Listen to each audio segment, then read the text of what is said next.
Hello everyone, welcome back to another great episode of Raihana's Cuisines. Today I am going to be making ghee, and I'm also going to be answering a lot of questions that you guys have asked me in my email. I just thought of, instead of replying each and every person, I just thought of making a full video. So if you want to learn how to make ghee, and if you want to learn all the basics of the ghee, let's go ahead and review all the ingredients. This video, give me a thumbs up. If you haven't subscribed, please hit the red button and subscribe. Hit the notification button so that you can get notified every time I upload a new video. All right, so we're gonna start by putting the stove on medium low. I'm gonna start adding my butter in. I am going to talk about a lot in this video. I've had so many questions. I'm gonna address all the questions.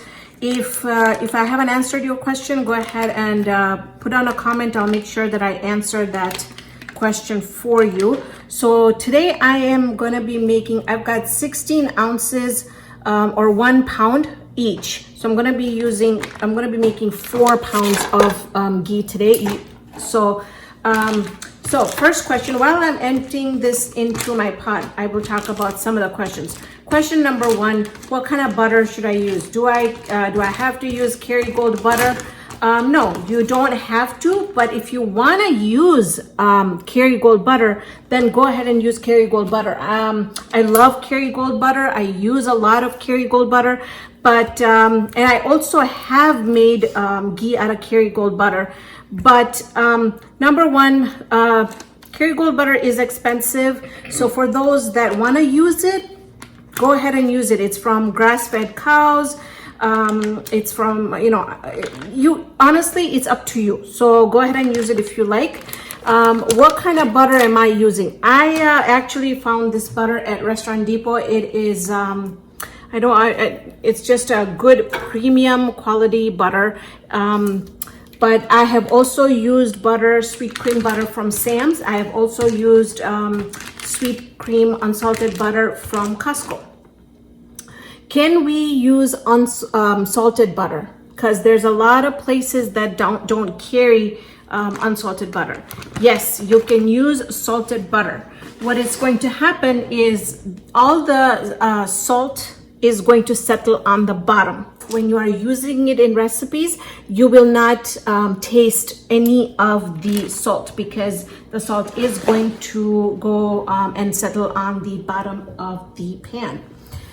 So I'm just getting all the butter in here. This butter is completely room temperature. I actually took it out of the fridge last night, so you can see that I'm scraping the ends off with a spatula so I don't lose any butter. So I just want you to see each and every step that I am doing.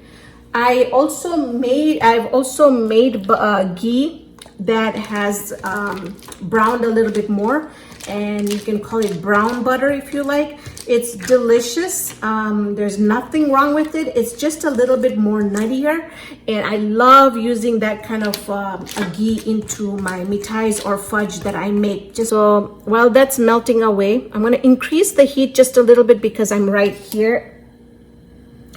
Number 2, what kind of pan should I use to make ghee? The type of pan you should use is a heavy bottom pan. Also, try and stay away from a dark pan, just because when this will come to a simmer, we will be just moving the solids from the top a little bit to see the bottom. It's always nice to have like a light colored vessel to make the ghee in. And I'm just reading all the questions that I have had here. All right. Is there a difference between clarified butter and ghee? Now I'm thinking most of you are answering the question saying no, but there actually is a difference. There is a difference between ghee and clarified butter. Clarified butter is when you simmer the butter, you will have the milk solids come on top. You're gonna skim all that off. You're gonna let it cool down a little bit. It's going to separate. The water and the fat is going to separate, and you can use that for, like, let's say you want to dip seafood in it. That's clarified butter. Now, ghee is when you have the milk solids actually settle on the bottom, get a little bit light brown. And that's what gives ghee its taste, its color, and it also helps with not going bad. I have made ghee before that has stayed in my fridge for over 1.5 years. I'm not joking. It'll stay, it will not go bad. I have had ghee sitting on my stovetop or beside my stove for over 1 year, and it's not gonna go bad. So the trick to that is letting the milk solids be on the bottom of the vessel, get a little bit light brown, and also we will also be simmering this so that the water that's in the butter is going to evaporate, and you want that to happen so that your ghee does not go bad. If you're starting your ghee and you have your vessel, and sometimes we have the habit of rinsing our vessel and then putting it on the stove, either completely dry it or turn on your stove so the water has evaporated before you put in the butter. So since we're standing here, I'm going to increase the temperature just a little bit, and I'll show you. It's going to take between 15 to 20 minutes for this ghee to completely get done. Another question: why can't I just buy a bottle of ghee from the grocery store? Well, because I have bought ghee before, and one, the cost I feel like is high, and two, I just feel that it doesn't taste the same as you make it at home. You have the choice of butter you want to use. You have, the homemade is always the best way to go. So if you make 4 pounds, or if you make 6 pounds, you're gonna get a good amount out of it, and you can store it for such a long time. So this is the reason why I make homemade ghee and don't buy any from the store. Now, ghee goes back in ancient years. It's been there forever. We have so many different kinds of people using ghee. It is known to relieve constipation. It is also great for like paleo or keto people, because I personally use ghee a lot now that I do part-time keto. I don't do it completely because of my condition.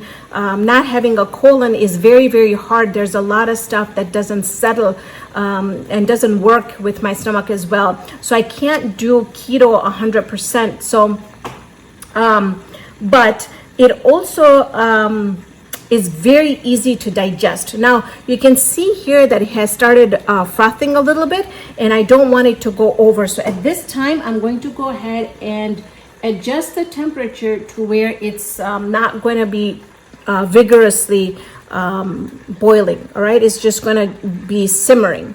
So I'm going to move it around just for you can see, and this is liquid gold. If you want to know, this is liquid gold. It's beautiful in color, and it's still gonna get really, really gorgeous. So we're just gonna wait for all this froth or all this milk solids to settle on the bottom. All right, the other thing is that ghee has a very high smoking point. So that is great because you can fry things in there. You can add it to stuff that needs very high temperatures. So that's another really big thing why people use ghee. It is dairy free. And like I said, I don't know if I talked about it completely, but I do fry my eggs in it in the morning. And I also got a lot of people asking me to do ghee after I did my naan and paratha video, because I use that a lot into making the parathas itself, as well as spreading the ghee or on top of the rotis or the parathas or the naans to keep them soft. It also gives it a super delicious flavor.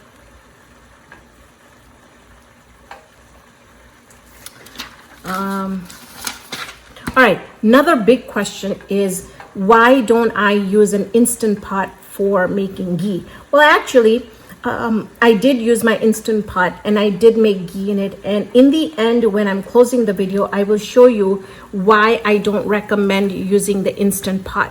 When you use the Instant Pot, what happens is even if you put it on saute mode, you can't adjust the temperature. See how it's simmering really well, really nicely. So now if I wanted it to increase the temperature, all I have to do is increase or decrease. When it's on saute mode, it's on one temperature, it's really high, it's really hard to control the temperature. If you close the lid of the Instant Pot, what happens is all the water does not evaporate the way it's evaporating over here. So this is the other reason I don't use an Instant Pot. Number 3 is that you don't have control of how much the ghee is going to get cooked. So for example, let's say you set it for 15 minutes or you set it for 20 minutes. When the lid is closed, you can't see the color of the ghee, so or the color of the butter. So when I was making it, mine turned a bit more it's cooked a bit more. I can use it. I can definitely use it. It's beautiful. I can use it in my mithais.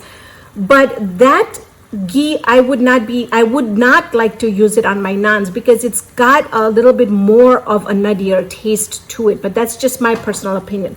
But that's the main reason I don't use an Instant Pot to make my ghee. So when the milk solids are on the bottom, yes, that is not going to be dairy free. So if you are dairy intolerant, I wouldn't eat the solids that are on the bottom because that's all the dairy that has settled on the bottom. As far as preserving the ghee, yes, you can put it in mason jars and you can store it that way. You are welcome to just wash it with hot water and soap. And you don't need to sterilize the mason jars at all. Just make sure that when you are transferring it in the mason jars, or if you have any other container you want to put it in, just make sure that it's completely dry before you're putting it in, because the whole process we're working on here is for the water to evaporate. If there's any water that's going to be into the vessel, then one, it's going to go bad.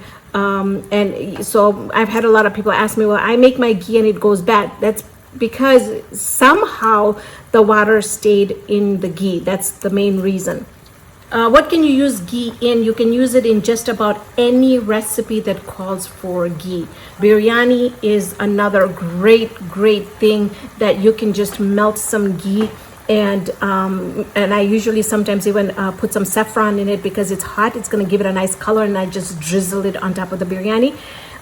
So when you will see that the milk solids have started settling on the bottom and you've got a nice color, we are going to shut the ghee, the stove off completely, because while we shut the stove off, the ghee is still going to be cooking. So you don't want to overcook the ghee.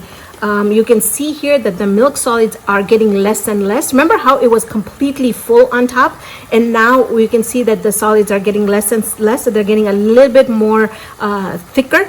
And also, while the ghee is cooking, you can hear that it's like you take a frying pan, and when you have a really hot frying pan and you add water in it, you know how the water just kind of goes away, or it makes a popping sound? Right now it's making a popping sound. That means that the water is still evaporating. The sound of the ghee, you're gonna know is done when there's gonna be a difference between the sounds, where it's not gonna be making that popping sound anymore. It's just gonna be simmering away slowly.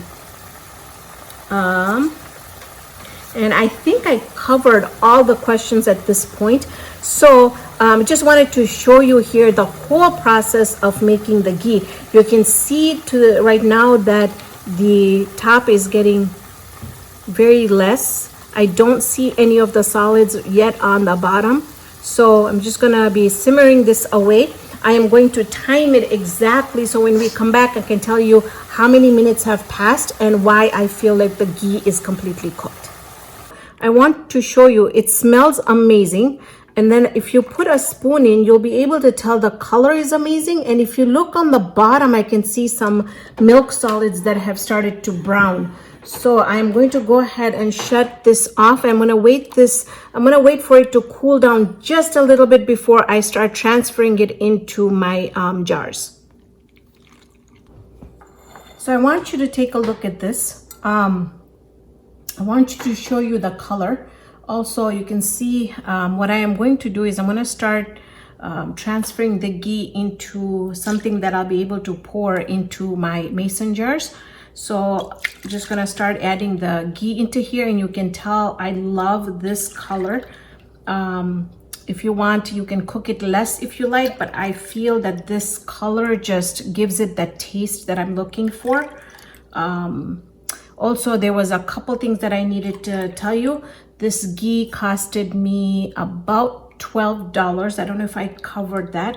And then the other thing also that I wanted to cover was also when you're doing, when you're using this ghee for like spreading it on parathas or anything, just make sure that you are using a clean spoon every time you're using it, because you don't want to cross-contaminate and have, you know, water go in it or some kind of food or anything go in it, because that's what's gonna make also the ghee, it's gonna make it go bad very quickly. All right.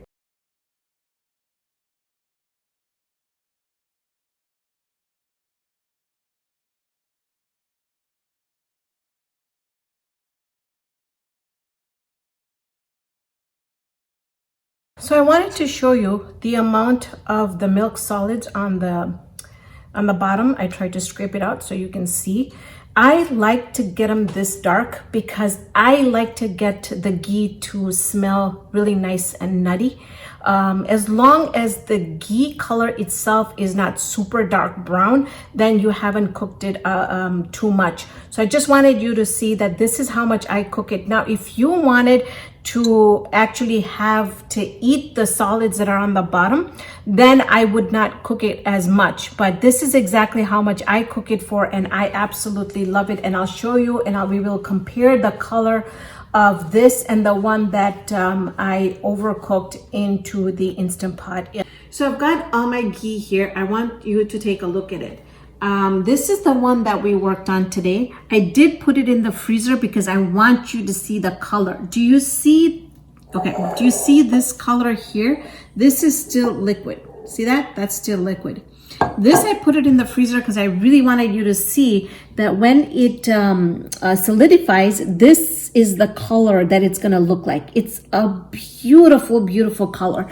And what's going to happen is in the cold months, it's going to solidify.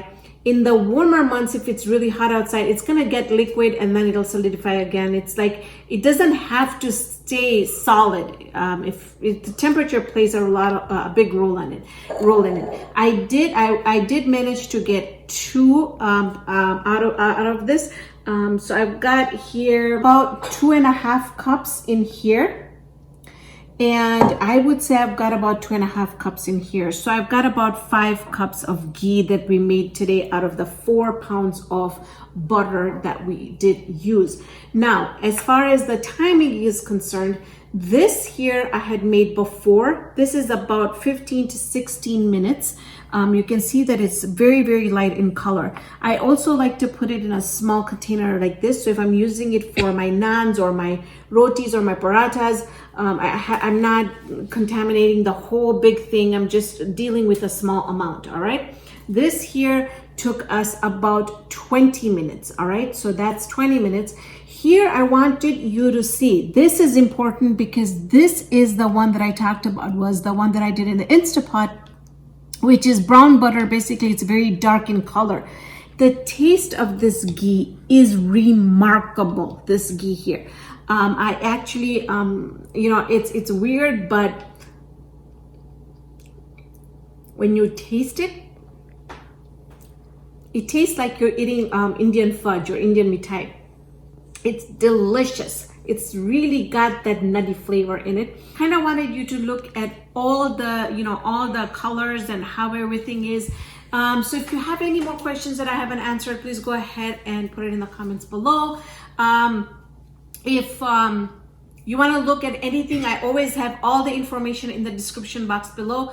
Thank you so much for joining me on this episode of Raihana's Cuisines. Hope you can join me here next time with another great video. Fridays are my special days.